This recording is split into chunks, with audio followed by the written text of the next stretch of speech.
एक गांव में नदी किनारे दो बहनें रहती थीं। बड़ी बहन कमला का पति कुछ समय से बीमार रह रहा था, इसलिए वो रोज छोटी बहन माया के घर काम करने जाती थी। माया की शादी एक अमीर व्यापारी से हुई थी। वह बहुत कंजूस और लालची थी। सुबह के समय कमला जल्दी जल्दी अपने घर का काम निपटा के अपनी छोटी बहन माया के घर की ओर निकलती है। अरे दीदी, आज फिर तुमको देर हो गई। सुबह सुबह इतने बड़े घर का काम पड़ा रहता है और तुम आराम से घर में बैठी रहती हो। जल्दी आना चाहिए था। खैर, अब आ ही गई हो तो चलो, काम में लग जाओ। माफ करना बहन, मेरा मुन्ना रात भर रोता रहा पेट दर्द से, इसलिए देर हो गई। मैं जल्दी जल्दी सब काम कर दूंगी। ठीक है, चलो। पहले आंगन और बैठक अच्छे से झाड़ पोंछ दो। घर चमकना चाहिए। उसके बाद रसोई में जाकर सारे बर्तन मांज देना। और हाँ, काम ठीक से होना चाहिए। कमला तुरंत काम पर लग जाती है। सबसे पहले माया के घर का आंगन बैठक और सारे कमरों में झाड़ू पोंछा करती है। वह एक एक कोना साफ करती है। फिर बर्तन मांजने बैठ जाती है। उधर माया आराम से बैठकर चाय पीती है। अच्छा सुनो, सारे काम तो तुमने कर ही दिए हैं। अब ये ध्यान रखा है, इसमें से अच्छे अच्छे चावल चुनकर साफ कर दो। टूटा फूटा चावल और कचरा अलग कर देना। मेरे घर में सिर्फ बढ़िया चावल पकते हैं, समझी? और फिर जल्दी से रसोई में जाकर दोपहर का खाना बना देना। कमला चुपचाप बैठकर चावल साफ करती है। फिर रसोई में जाकर खाना बनाने लगती है। वो अपने मन में सोच रही होती है कि माया ने कहा था कि वो पैसे तो नहीं देगी, पर रोज के काम के बदले अनाज देगी। कमला सोच रही थी, इन चावलों में से उसे भी थोड़ा मिलेगा। माया, जैसा तुमने कहा था, मैंने अच्छे चावल और टूटे हुए कंकड़ वाले चावल दोनों अलग अलग कर दिए हैं। तुम देख लो। सारे काम निपटाने के बाद कमला घर जाने लगती है। माया उसे रोकती है। रुको दीदी, ये लो, ये टूटे हुए चावल है। मेरे घर में इसे तो कोई खाता नहीं है, इसलिए तुम ही ले जाओ। तुम्हारे घर में तो ये आराम से सब खा लेंगे। माया टूटा फूटा टुकड़ों वाला थोड़ा सा चावल थैली में डालकर कमला को थमा देती है। कमला ने बिना कुछ कहे चावल लिया और घर की ओर चल पड़ी। आंखों में आंसू थे, मगर होठों पर एक भी शिकायत का शब्द नहीं आया, क्योंकि उसे पता था उसकी मजबूरी और गरीबी में ये चावल भी उसके लिए कीमती है। कमला घर जाकर वही चावल बनाकर अपने पति और बच्चे को खिलाती है। अगली सुबह फिर वही सिलसिला शुरू हुआ। सुबह के समय कमला दरवाजे पर दस्तक देती है। अरे दीदी, आज तो जल्दी आ गईं। अच्छा हुआ। सुनो, आज मुझे मछली खाने का बहुत मन है। तुम जल्दी से झाड़ू पोछा कर लो, बर्तन मांज लो और फिर रसोई में जाकर मछली बना देना। लेकिन हाँ, मसाला अच्छे से पीसना। मछली एकदम स्वादिष्ट होनी चाहिए। मेरे पति को मजेदार खाना चाहिए। ठीक है बहन, जैसा तुम कहो, मैं जल्दी से काम निपटाकर मछली बना देती हूँ। कमला चुपचाप झाड़ू पोछा करने लगी, फिर बर्तन मांजे और आखिर में बैठकर मछली पकाने लगी। वो आज भी मन ही मन सोच रही है, उसके बेटे मुन्ना को ये मछली बहुत पसंद है। कमला मसाले कूटती है, प्याज लहसुन छौंकती है, फिर मछली तलकर बड़ी मेहनत से ढेर सारी स्वादिष्ट करी बनाती है। घर महक उठता है। माया आकर देखती है। वाह, आज तो बहुत अच्छी खुशबू आ रही है। चलो, खाना बढ़िया बना है आज तो। उनको मजा आ जाएगा। तुमने तो आज बहुत मेहनत कर दी। माया और उसका पति आराम से बैठकर मछली खाते हैं। कमला की आंखों में एक आस झलक रही थी कि शायद आज उसे भी माया थोड़ी सी मछली देगी उसके बेटे के लिए। शाम के वक्त कमला अपना काम पूरा करके घर जाने लगती है। रुको दीदी, आज तुम्हारे लिए भी कुछ है। ये लो, कल रात का बचा हुआ चावल और सब्जी पड़ी थी। तुम ये अपने घर ले जाकर गरम करके खा लेना। कमला ने बिना कोई शिकायत किए बासी चावल और गली हुई सब्जी की थैली उठाई और अपने घर की ओर चल पड़ी। दिन पर दिन ऐसे ही गुजरते गए। कमला हर सुबह माया के घर काम करने जाती और लौटते वक्त माया कुछ न कुछ बासी या खराब खाना उसे देकर भेजती। सुनो दीदी, कल तुम जरा सुबह सुबह जल्दी आ जाना। मेरे पति को व्यापार में बहुत बड़ा लाभ हुआ है, इसलिए कल हमारे घर पूजा का बड़ा आयोजन होगा। बहुत सारे मेहमान आएंगे, ढेर सारी मिठाइयाँ और पकवान बनने हैं, समझी ना? मुझे तुम्हारी पूरी मदद चाहिए। ठीक है बहन, जैसे तुम कहो मैं कल सुबह जल्दी आ जाऊंगी। जो भी काम होगा पूरी मेहनत से करूंगी। अगली सुबह कमला जल्दी उठकर अपने घर का सारा काम निपटा कर जा रही थी। अचानक उसका बेटा घर के बाहर आ गया। माँ, आज तुम इतनी सुबह सुबह कहाँ जा रही हो? मौसी के घर तो तुम 8 बजे जाती हो, तो अभी कहाँ जा रही हो? और घर के सारे काम भी जल्दी खत्म कर दिए? क्या बात है माँ? बेटा, आज तेरी मौसी के घर बहुत बड़ा आयोजन हो रहा है। तेरे मौसा को व्यापार में बहुत लाभ हुआ है, इसलिए वहां पूजा रखी गई है। बहुत सारे मेहमान आएंगे और ढेर सारी मिठाइयाँ पकवान बनेंगे, इसीलिए मुझे आज जल्दी जाना पड़ रहा है। माँ, बहुत सारे लोग आ रहे हैं, तो मौसी ने मुझे भी तो बुलाया होगा ना? तुम मुझे लेकर क्यों नहीं जा रही हो? अरे बेटा, तेरे पिताजी की तबीयत ठीक नहीं है। अगर तू मेरे साथ चल जाएगा तो वो घर पर अकेले हो जाएंगे, इसलिए। ठीक है माँ, आज मौसी के घर मिठाइयाँ बन रही होंगी, वो हमारे लिए भी देगी ना? तुम लेकर आना माँ, मैं इंतजार करूँगा। तुम जल्दी आना। हाँ बेटा, बस तू अच्छे से रहना, मैं काम करके जल्दी लौट आऊंगी। और सुन बेटा, अपने पिताजी का ख्याल रखना। उनकी दवाइयाँ खिड़की के पास रखी हैं, उनको समय से दे देना। कमला अपने बेटे के सामने कैसे भी बहाना बनाकर चली गई। वो सोच रही थी कि उसकी बहन ने सारे गांव को निमंत्रण दिया, पर उसे एक भी बार नहीं बोला कि तुम अपने बेटे को भी साथ लेकर आना। माया के आंगन में चहल पहल थी। बड़ी बड़ी देगचियां चढ़ चुकी थीं, हलवाई बुलाए गए थे और तरह तरह के पकवानों की खुशबू पूरे घर में फैल रही थी। केसर बादाम वाली खीर, पूरी, कचौरी, पुलाव, मिठाइयां बन रही थी, मानो पूरा घर स्वाद की खुशबू से महक उठा हो। अरे, तुम आ गई तो अब जल्दी जल्दी काम निपटाओ। देख नहीं रही हो, हलवाई आ चुके हैं और पकवान बन रहे हैं। मुझे सारे बर्तन साफ चाहिए। वो कोने में जो पत्तल पड़ी हैं, उन्हें भी गिनकर रख दो। आज हमारे घर बहुत मेहमान आने वाले हैं, कोई कमी नहीं रहनी चाहिए। सबसे पहले तुम घर के बाहर झाड़ू लगाओ, फिर जहाँ पूजा होगी वहाँ झाड़ू पोछा करो, फिर पूरा घर साफ करना। ठीक है बहन, मैं सब कर दूंगी, तुम निश्चिंत रहो। तुम्हें आज शिकायत का कोई मौका नहीं मिलेगा। कमला जल्दी जल्दी सारे काम करने लगी।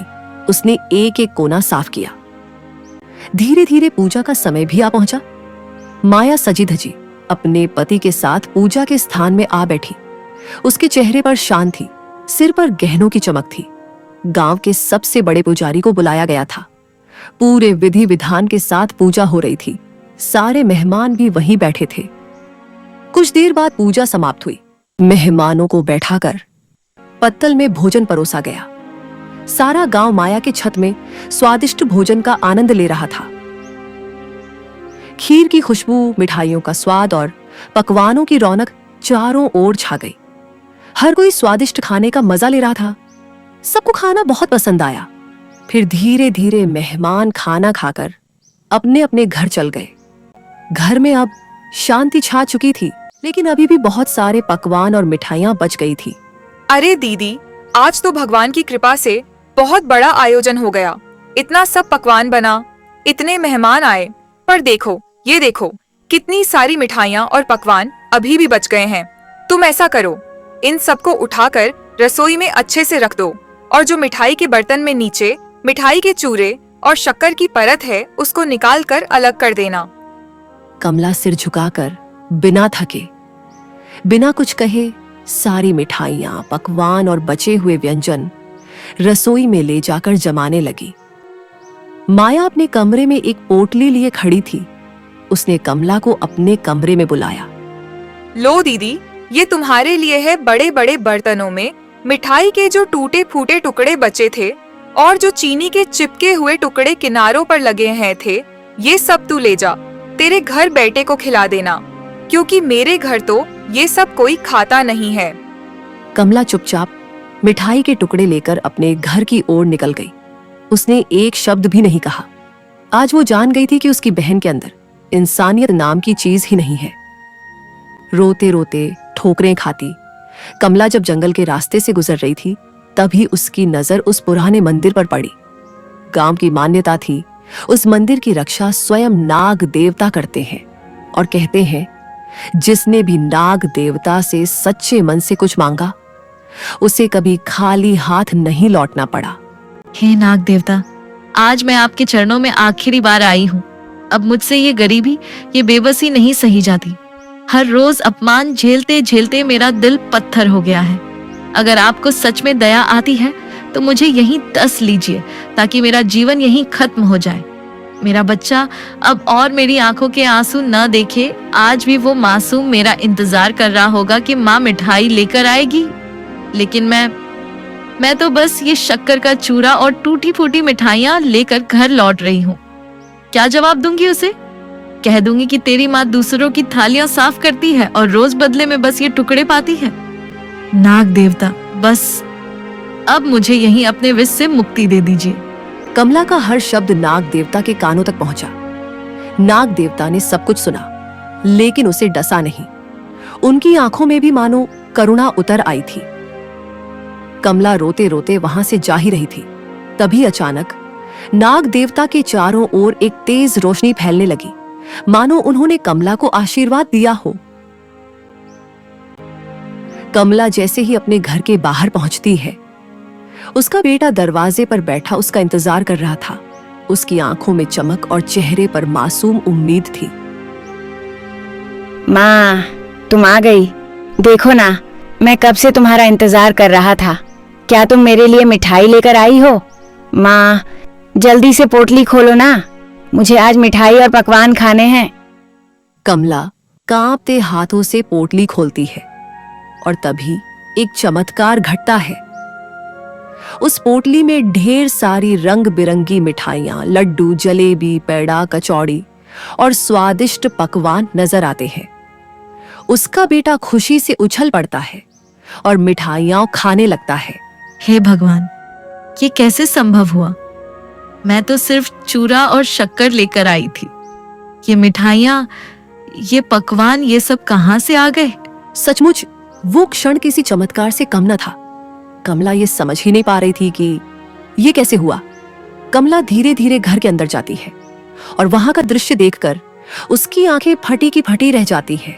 उसका घर सोने चांदी से भरा हुआ था। इतना ही नहीं, उसका बीमार पति जो महीनों से बिस्तर पर पड़ा था, अचानक खड़ा हो जाता है। उसके चेहरे पर तेज और शरीर में नई ऊर्जा थी। हे भगवान, ये कैसा प्रकाश है? ये सारा घर सोने चांदी और हीरे जवाहरात से कैसे भर गया? और आप ठीक हो गए, आप अपने पैरों पर खड़े हैं। ये कैसा चमत्कार है? अरे कमला, ये क्या हो गया? मैं तो बिस्तर से उठ भी नहीं पाता था और आज मुझे बिल्कुल अच्छा लग रहा है। और इतना सोना हमारे घर में कहां से आ गया? उसका बेटा भी मासूमियत से कमला से सवाल पर सवाल पूछता है। फिर कमला अपने बेटे और पति को सारी बातें बताती है। ये सब नाग देवता की कृपा है। मैं तो माया के घर से सिर्फ शक्कर और चूरा लेकर निकली थी।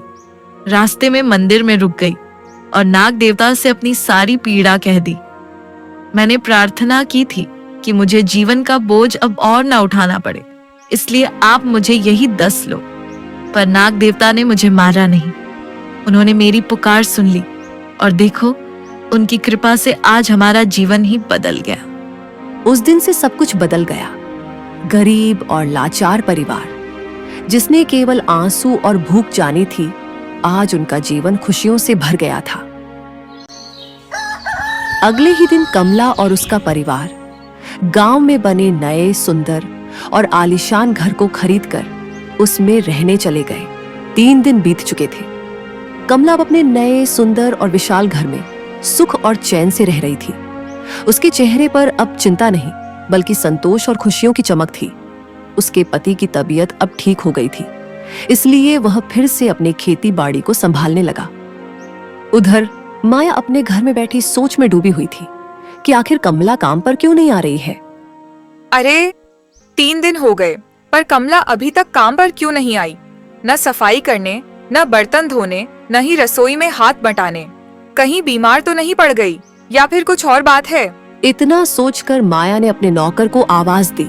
अरे सुनो, तुम अभी इसी वक्त जाकर देखो कि मेरी बड़ी बहन कहाँ है। वो काम पर नहीं आ रही, जाकर पता लगाओ कि वह क्या कर रही है। माया का नौकर जी हुजूरी करता हुआ फौरन कमला के घर की ओर चल पड़ा। जब वह वहां पहुंचा और घर की चौखट पर कदम रखा तो उसकी आंखें फटी की फटी रह गईं। उसने देखा कि वो नया घर खरीद लिए है। उसका पति ठीक हो गया, वो खेत जा रहा था। नौकर ने चुपके से घर में झांक कर देखा कि कमला इतने बड़े घर में आराम से अपने बेटे के साथ प्रसन्न मुद्रा में बैठी थी। हर तरफ सुख समृद्धि का सागर बह रहा था। हे भगवान, ये क्या देख रहा हूं मैं? कुछ दिन पहले तक तो इनका घर जर्जर हालत में था और अब तो मानो ये किसी राजा महाराजा के महल में रह रहे हों। नौकर भागा भागा माया के पास पहुंचा और हांफते हांफते सारी कहानी सुनाई। मालकिन, ये तो चमत्कार हो गया। आपकी बड़ी बहन तो अब बहुत अमीर हो गई है।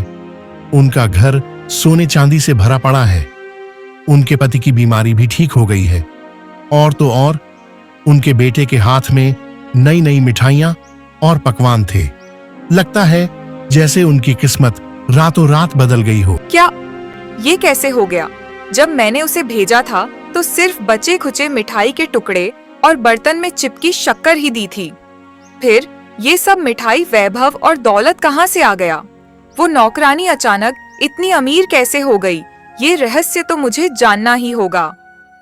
उस शाम जब माया का पति काम से लौटकर घर आया तो उसने उसे सारी बातें बताईं।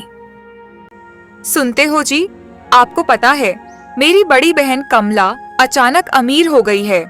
उसका टूटा फूटा घर अब महल बन गया है। उसके पति की बीमारी भी छूमंतर हो गई। मुझे तो समझ ही नहीं आ रहा कि आखिर रातों रात ऐसा चमत्कार हुआ कैसे। अरे वाह, ये तो बहुत अच्छी बात है। तुम्हारी बहन ने बहुत तकलीफें सही हैं। तुम जाकर उसी से पूछ लो आखिर ये सब कैसे हुआ। माया ने ठान लिया कि अब वह इस रहस्य से पर्दा उठाकर ही दम लेगी। वह उसी समय जल्दी से तैयार होकर कमला के घर की ओर निकल पड़ी।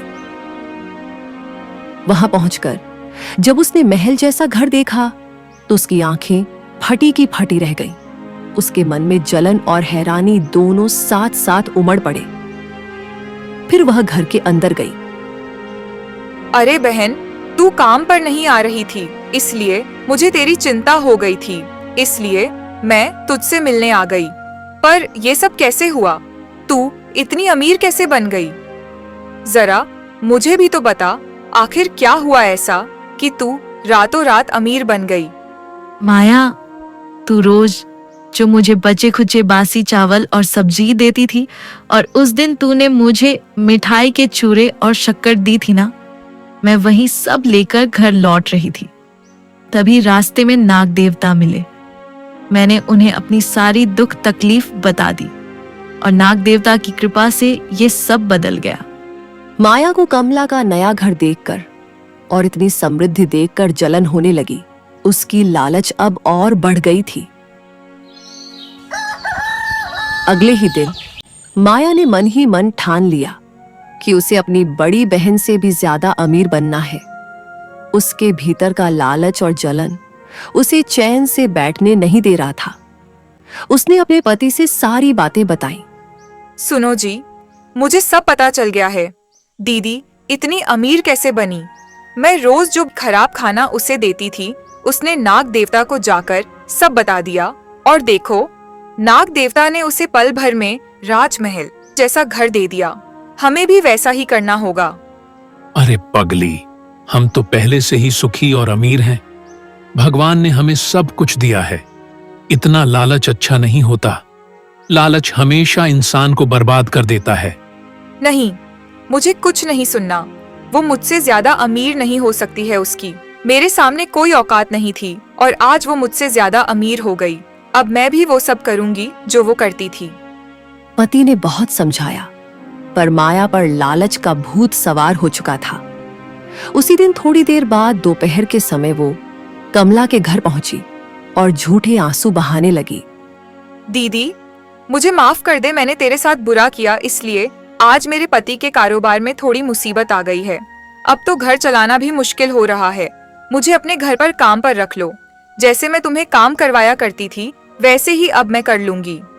अरे माया, तू क्यों चिंता करती है? तू तो मेरी सगी बहन है। तू बोल बहन, मैं तेरी पूरी मदद करूंगी। अरे नहीं दीदी, मुझे पैसों की मदद नहीं चाहिए। बस तुम मुझे काम पर रख लो और बदले में मुझे खाना दे देना। ठीक है, अगर तेरा मन है तो आजा, मेरे घर पर काम कर लेना। मुझे तुझसे कोई गिला शिकवा नहीं है। कमला दिल से साफ थी। उसने अपनी छोटी बहन के झूठ को पहचान भी लिया, लेकिन फिर भी उसने कुछ नहीं कहा। उसने माया को अपने घर काम पर रख लिया।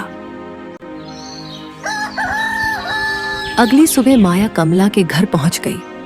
मन में बस एक ही ख्वाहिश थी, किसी तरह वही चमत्कार दोहराया जाए और वो कमला से भी ज्यादा अमीर बन जाए। अरे माया, तू आ गई। आज घर में बहुत काम है। तू सफाई कर ले, मैं रसोई देख लेती हूँ। हाँ हाँ दीदी, मैं सब कर लूंगी। तेरा पूरा घर साफ कर दूंगी। दिन भर काम करने के बाद जब शाम को घर लौटने का समय आया, तब कमला ने माया के लिए अच्छे अच्छे पकवान और मिठाई एक थैले में लाकर दी। ले माया, ये ताजा गरम गरम खाना और मिठाई अपने साथ ले जा। नहीं दीदी, तू मुझे वही देना जो मैं तुझे दिया करती थी। बासी, बचा खुचा, सूखा सड़ा खाना। मैं तेरा अच्छा खाना नहीं लूंगी। कमला ये सुनकर चौंक गई, लेकिन माया की जिद इतनी मजबूत थी कि आखिरकार कमला ने मजबूरी में उसे बासी खाना ही दे दिया। माया खुशी खुशी वो बचा खुचा खाना लेकर अपने घर लौट गई। अगले दिन फिर वही हुआ। माया सुबह काम पर आई, दिन भर काम किया और जब जाने लगी तो कमला ने फिर से ताजी मिठाई और खाना दिया। लेकिन फिर माया ने मना कर दिया और जबरदस्ती बासी और खराब सब्जियां लेकर चली गई। दिन कटते गए। माया रोज काम पर आती और जाते वक्त रोज जबरदस्ती बासी खाना लेकर जाती। कमला सोच में पड़ गई थी कि आखिर माया ऐसा क्यों कर रही है। अब तो काफी दिन हो गए दीदी के घर काम करते करते। अब मुझे भी वही करना पड़ेगा जो उसने किया था। मैं आज ही मंदिर जाऊंगी और वहां जाकर नाग देवता से वही बोलूंगी जो दीदी ने कहा था। तब जाकर मैं उससे भी ज्यादा अमीर बनूंगी। बस यही सोचते सोचते माया के कदम तेज हो गए। उसका दिल लालच से भरा हुआ था। उसे अब न अपने पति की बात सुनाई दे रही थी, न ही अपने घर की चिंता थी। उसके मन में तो सिर्फ एक ही चाहत थी, दौलत, सोना, रुपया और शानो शौकत। और इसी चाहत से वो मंदिर की ओर गई। वहां पहुंचकर वह नाग देवता के सामने बहुत रोने लग गई। हे नाग देवता, मैं बहुत गरीब हूँ। मेरे जीवन में केवल दुख ही दुख है। मैं रोज अपनी बड़ी बहन के घर काम करने जाती हूँ, पर वो मुझे कभी ताजा खाना नहीं देती, हमेशा बासी ही थमा देती है। आज भी उसने मुझे वही बासी खाना दिया। हे नाग देवता, मैं अब बहुत दुखी हो चुकी हूँ। आप मुझे यहीं पर डस लीजिए ताकि मैं इस दुखी जीवन से छुटकारा पा सकूं। अचानक मंदिर के भीतर गूंजती हुई एक भारी आवाज सुनाई देती है। अरे मूर्ख स्त्री, तू लालच में अंधी हो चुकी है। तेरे दिल में अपनी ही बड़ी बहन के लिए जलन भरी हुई है। मुझे सब पता है।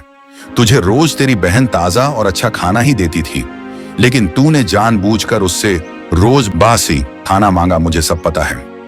नहीं नाग देवता, ऐसा नहीं है। मैं सच बोल रही हूँ। झूठ मत बोल माया। तूने अपनी बहन से ईर्ष्या की, झूठ बोला और अब लालच में आकर मुझसे मौत की भीख मांग रही है। तो ठीक है, तेरी इच्छा मैं पूरी करता हूं। तू चाहती है कि मैं तुझे 10 लूं, तो ठीक है। मुझे माफ कर दीजिए नाग देवता, आप सच कह रहे हैं। मैं लालच में अंधी हो गई थी। मुझे मत काटिए नाग देवता। ठीक है, मैं तुझे नहीं काटूंगा, पर तेरे लालच का फल आज तुझे मिलकर ही रहेगी। जा, मैं तुझे श्राप देता हूं। तेरे आलीशान घर एक झोपड़ी में बदल जाए, तेरे घर का पूरा सोना, चांदी, हीरा, मोती, धन दौलत सब ईंट पत्थर में बदल जाए। तू मेरे सामने गरीब बनकर आई थी ना, अब कुदरत तुझे बताएगी असली गरीबी क्या होती है। माया भागती भागती रोते हुए अपने घर की ओर जाती है। उसके मन में हजारों ख्याल आ रहे हैं। वो जैसे ही अपने घर के पास पहुंची, उसकी आंखों से आंसू थमने का नाम नहीं ले रहे थे। उसका घर एक झोपड़ी में बदल गया। उसने देखा कि उसके घर के सारे हीरे जेवरात ईंट पत्थर में बदल गए। अरे माया, ये सब कैसे हुआ? हमारा घर इस झोपड़ी में कैसे बदल गया? मुझे कुछ समझ नहीं आ रहा। बताओ, क्या किया है तुमने? माया ने रोते रोते अपने पति को सारी बातें बताई। मैंने कहा था ना, माया लालच मत करो।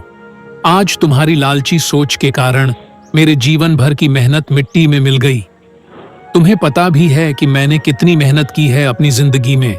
पता नहीं क्या पाप किया था मैंने, जो तुम जैसी लालची औरत से मेरी शादी हुई। माया के लालच की वजह से उसका ऐशो आराम, धन दौलत और पति का प्यार सब छीन गया। इस तरह लालच और जलन में अंधी हुई माया ने अपने ही हाथों अपनी जिंदगी बर्बाद कर ली।